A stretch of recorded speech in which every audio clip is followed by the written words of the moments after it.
This program will show you safe operating procedures when using Echo GT Series and SRM Series grass and weed trimmers and brush cutters.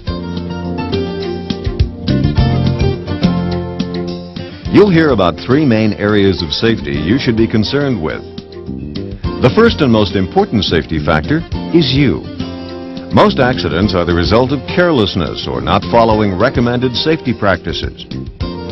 We'll show you correct operating procedures and the proper use of safety equipment to protect you from danger.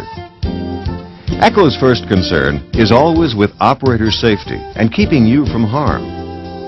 The second most important safety issue is using the equipment properly. We'll show you the differences between straight shaft and curved shaft models.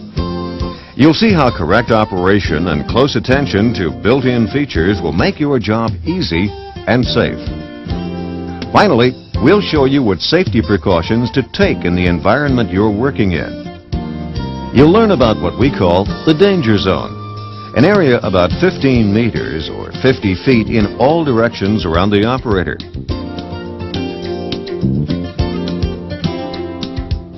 As you watch this program, unsafe practices will always be identified like this. This video program is designed only to give you an overview of safe operating practices.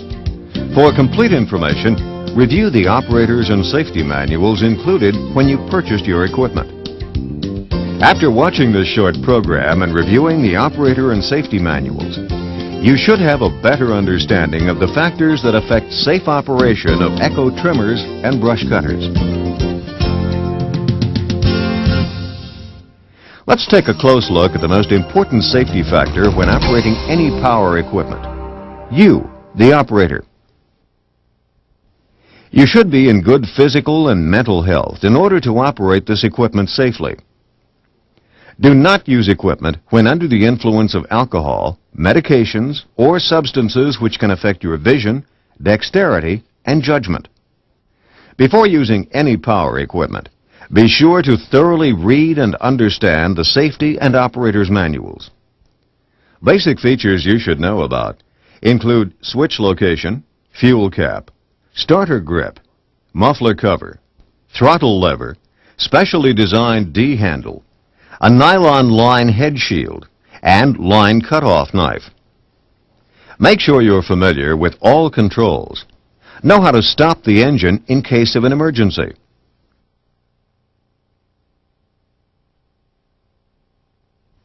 Learn how to use the quick release harness clamp.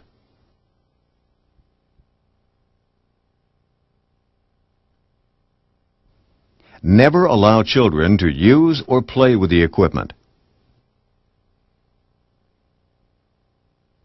Always wear trim-fitting clothes. Keep jackets zipped or buttoned up and shirt tails tucked in. You should wear long pants and sturdy shoes with non-slip soles. They provide acceptable foot and leg protection against debris thrown by a nylon line trimmer. If you're using a brush cutter with metal blades, logger's pants or chaps should be considered.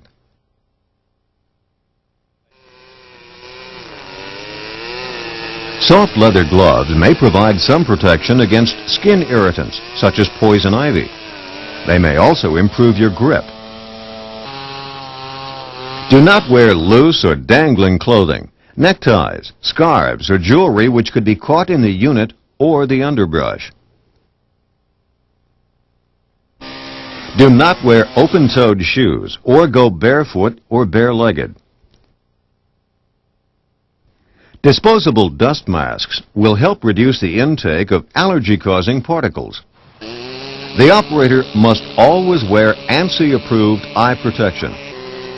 This protects you not only from thrown objects, but also helps prevent eye infections caused by airborne dust, seeds, and pollen. The Echo safety goggles packed with your unit are stamped Z87. This indicates they are in compliance with ANSI Z87.1 standards for eye protection. ANSI is the American National Standards Institute. Prescription glasses may be worn under these safety goggles. Flip-down face shields may be worn, but safety goggles must also be used underneath. Ear protectors reduce engine noise, which may damage your hearing. They also prevent ricocheted objects from entering your ears. Now that you know about the recommended personal safety gear, let's look at the equipment you might be using. Echo makes both curved shaft and straight shaft models of trimmers and brush cutters. Curved shaft models have clockwise head rotation.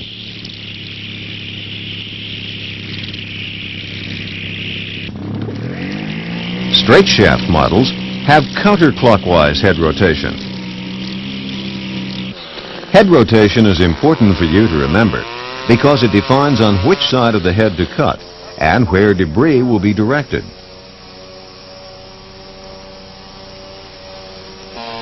The curved shaft GT models are used for grass and weed trimming.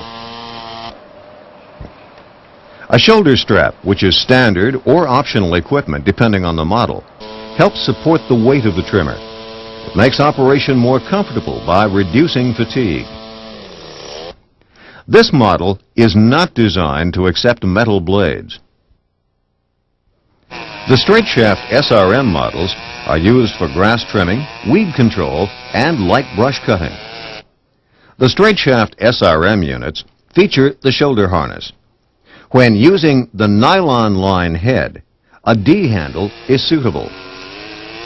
Options are available for blade installation on straight shaft SRM units. When converted for blade use, the D handle must be replaced with a U handle. The unit must be suspended from a shoulder harness. Also, be sure to install the metal debris shield. For complete instructions on installing metal blades and proper use, please consult your operator's manual.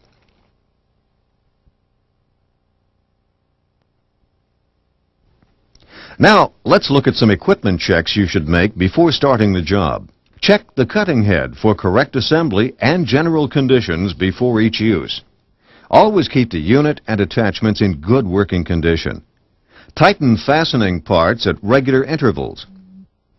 When adding fuel, use the procedures recommended in the operator's manual. Add fuel only outdoors, never indoors. The fuel tank may be under pressure because gasoline vapors may have expanded. Always loosen the fuel cap slowly and wait for the pressure to equalize before removing it completely.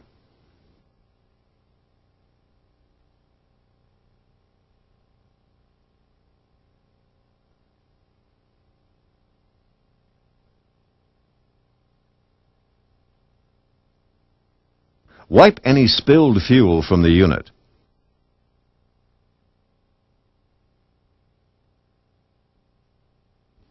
Then move at least 10 feet away before starting the engine.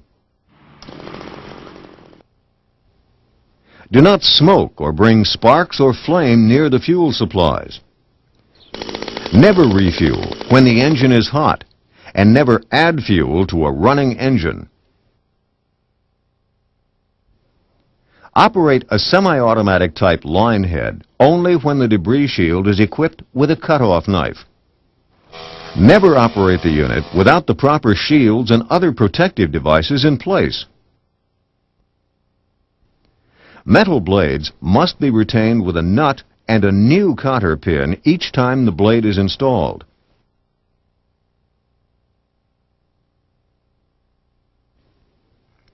Make sure the unit has a metal debris shield.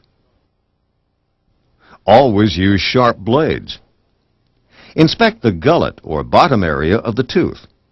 It should be rounded with no sharp corners or nicks, which could be the start of stress cracks and blade failure. Do not mount any ordinary circular saw blade, lawnmower, or edge trimmer blade or a grinding type cutoff wheel on your brush cutter. Do not use any blade or attachment not authorized by ECHO for your unit. Remember, when using a bladed unit, it must be suspended from a shoulder harness. The unit is designed to be harnessed so it is on your right side. This safety feature places the muffler side of the engine away from your body to avoid arm burns. Balance the unit by adjusting the position of the harness clamp on the shaft. Slide the clamp up and down the shaft to find the right balance.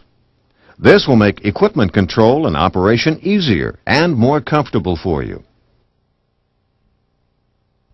Adjust the handle to a position for comfort and good balance.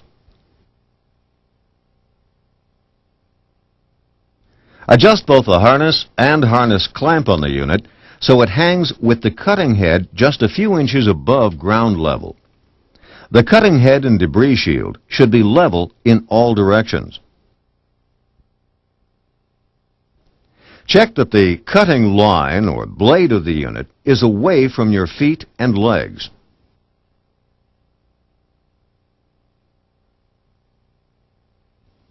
Each time you change cutting heads and debris shields, you will need to rebalance the unit.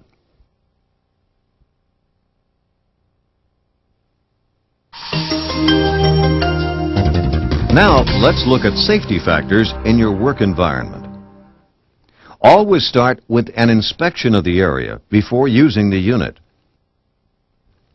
Remove litter and other objects that could be thrown by the unit. Only operate in an area where there is good visibility and adequate light.